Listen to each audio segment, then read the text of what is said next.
At the present moment, Alright, good afternoon, Earth. This is Adam Sturch broadcasting from the Mushroom Edge in Taos, Mexico, working on oil painting Easter. Much of my thoughts of the dozen years past. Alright, I got the figures, roughly hacked out over the past couple of sessions. Today I'm just going to work on a little bit of shadowing with some light and some dark.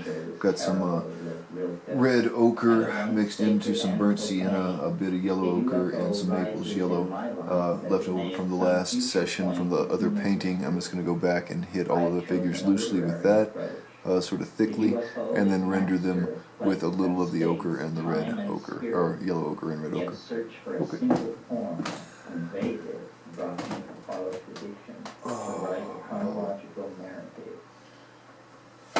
In early February of 1971, I was passing through southern Colombia on my way with my brother and friends to an expedition into Colombian Amazonas. Our route led us through Valencia, the provincial capital of the departmental of Capitan. There we paused a few days, awaiting an airplane to carry us to our embarkation point on the Rio Putumayo, a river whose vast expanse is the border between Colombia and her two southern neighbors, Ecuador and Peru. The day was especially hot, and we had left the oppressive confines of our hotel near the noisy central market and bus station. We walked southwest, out of town, perhaps a mile. Here were the warm waters of the Rio Hacha, across rolling pastures of tall grass. After swimming in the river, playing in deep pools the warm torrent had carved in the black basaltic stream bed, we returned through the same meadows. One more familiar than I with the appearance of Stropharia cubensis pointed out a single large specimen standing tall and alone in an old bit of calumny. Impulsively, and at my companion's suggestion, I ate the whole mushroom.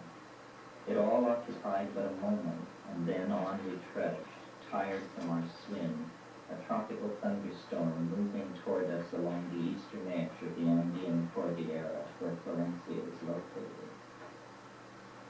For perhaps a quarter hour we walked on, mostly in silence. Wearily I hung my head, almost hypnotized by the sight of the regular motion of my boots cutting through the grass. To align my back, to throw off my lethargy, I paused and stretched, scanning the horizon.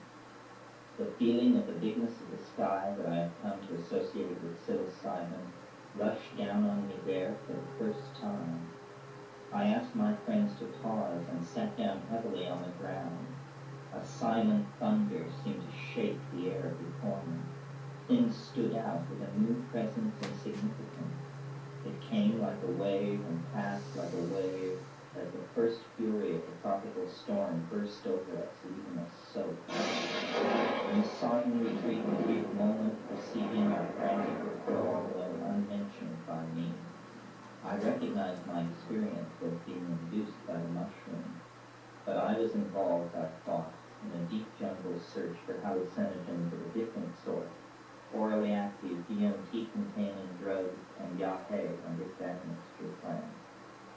I filed the mushroom experience as something to look into another time.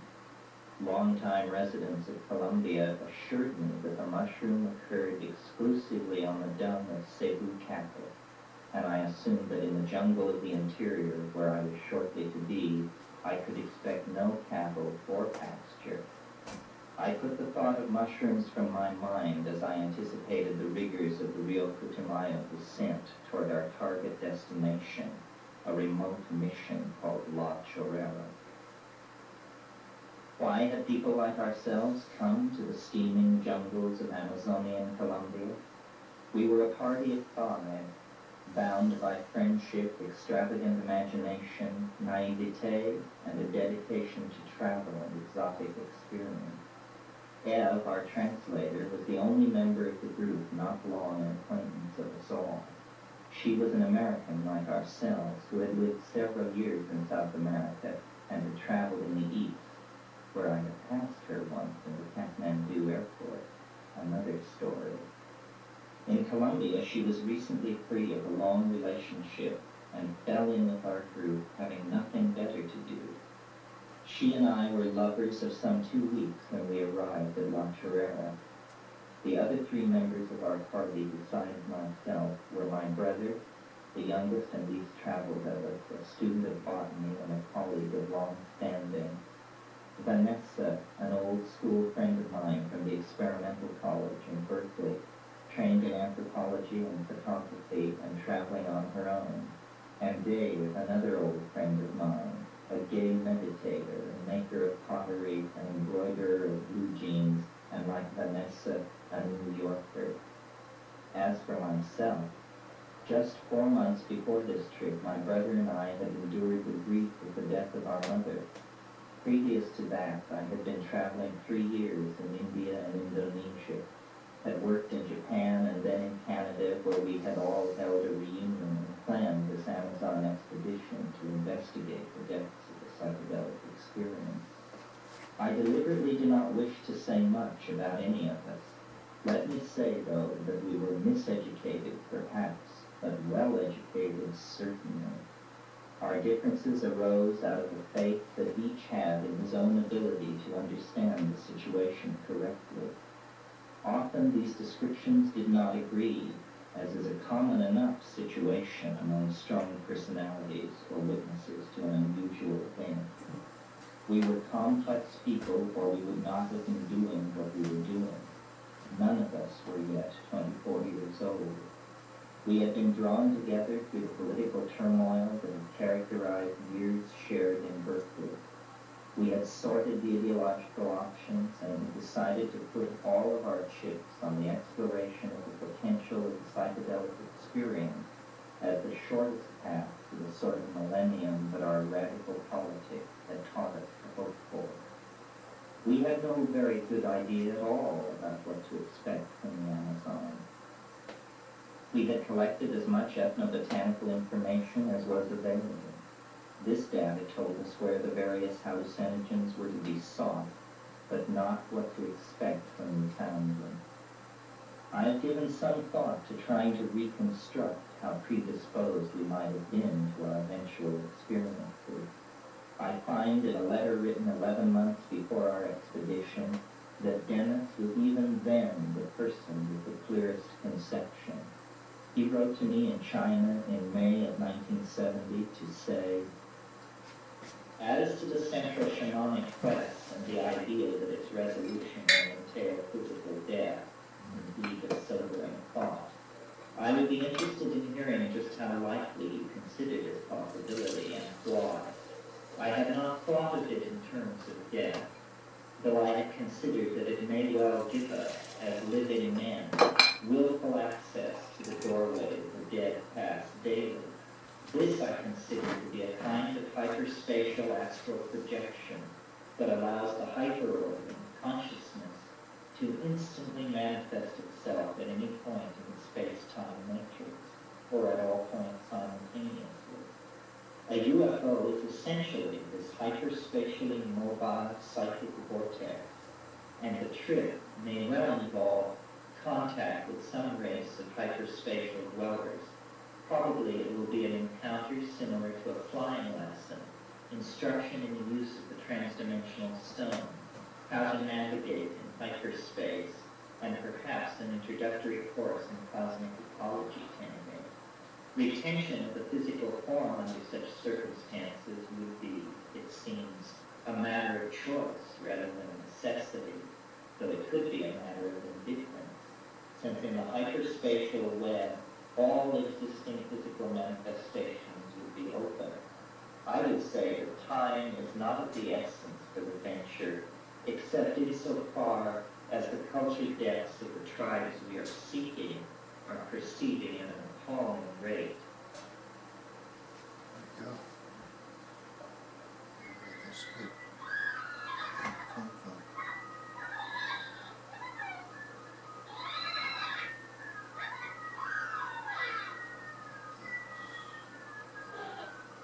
Detailed. Many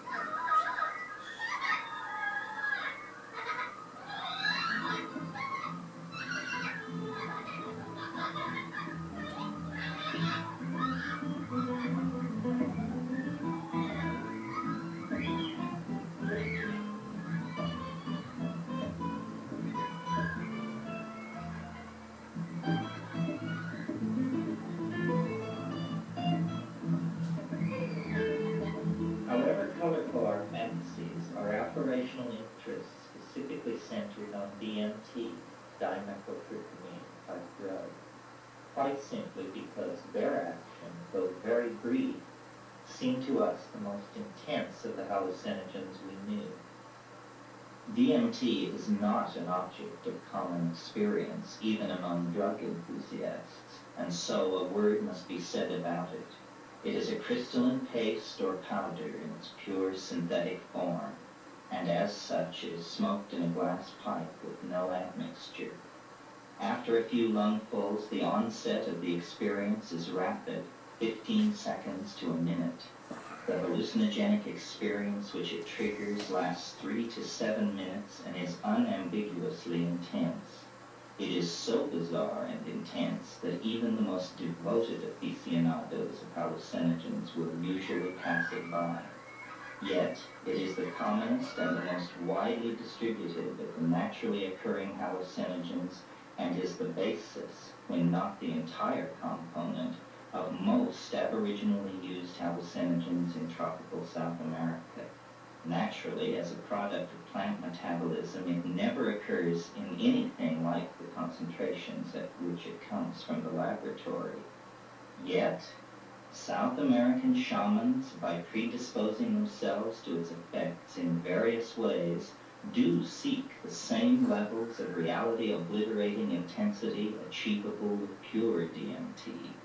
Its strangeness and power so exceeds that of other hallucinogens that DMT seemed finally to define, for myself and my friends at any rate, the maximum exfoliation of the hallucinogenic dimension that can occur without serious risk to the organism.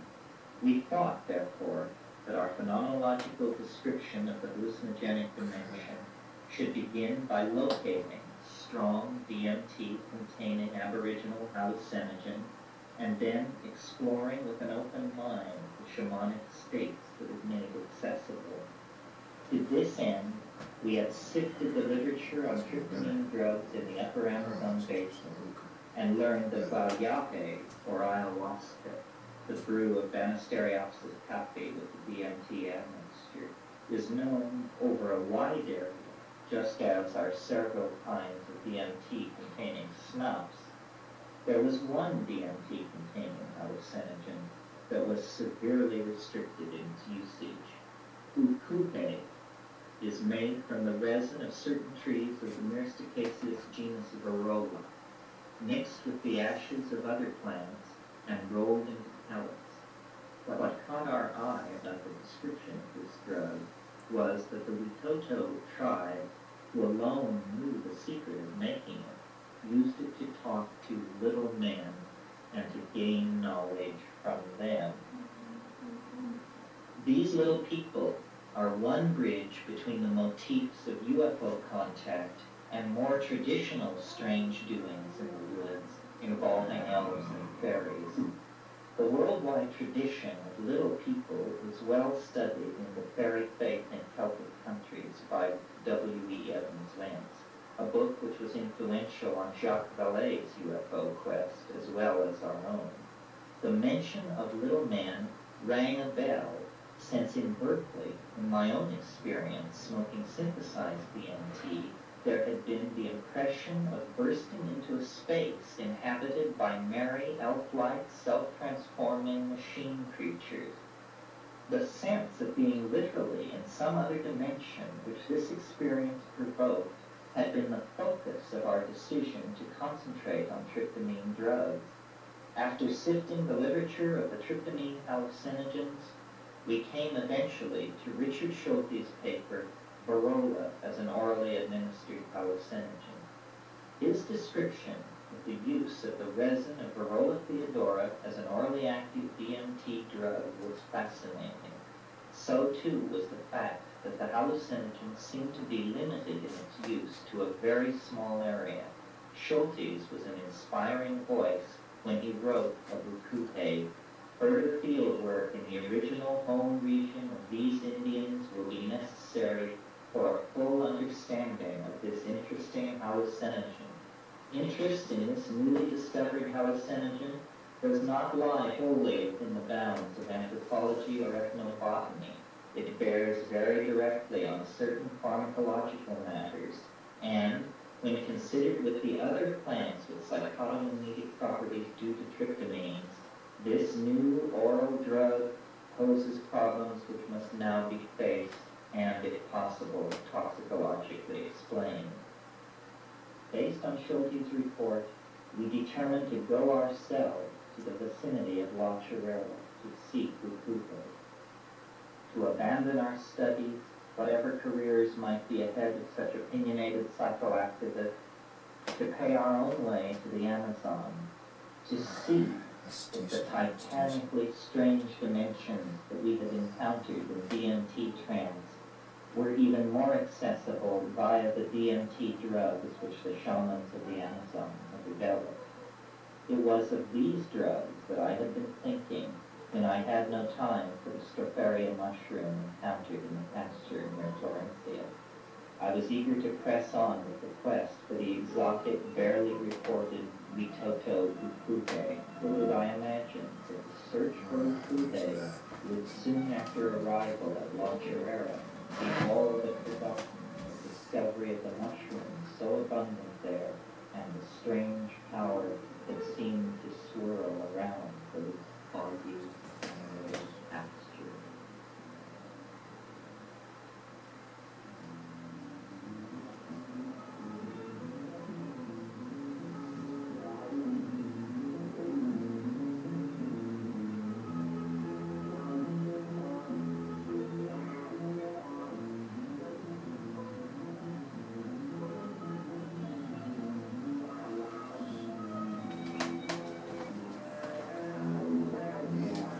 First intimation of La Chorrera as a place different from other places came when we arrived at Puerto Leguizamo, our proposed point of embarkation down the Rio Putumayo.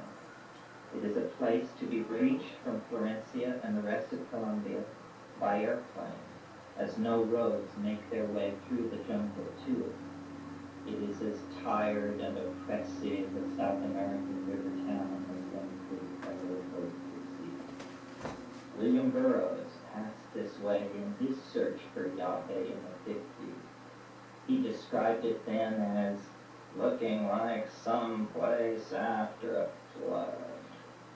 It has changed little. We were barely installed in our hotel and returned from the ritual registration of foreigners that goes on in the frontier areas of Colombia, and the matron of the hotel informed us that a countryman of ours was living nearby. It seemed incredible that a man would be living in such an out-of-the-way, thoroughly rural river town in Colombia. When La Senora remarked that this man, El Senor Brown, was very old and also a black man, it all became even more puzzling. My curiosity aroused, I left immediately in the company of one of the loutish sons of the hotel woman. New dimensions were added as we walked along. My guide could hardly wait for us to get out of the door of the hotel before informing me that the man we were to see was model. El Senor Brown es un sanguinero.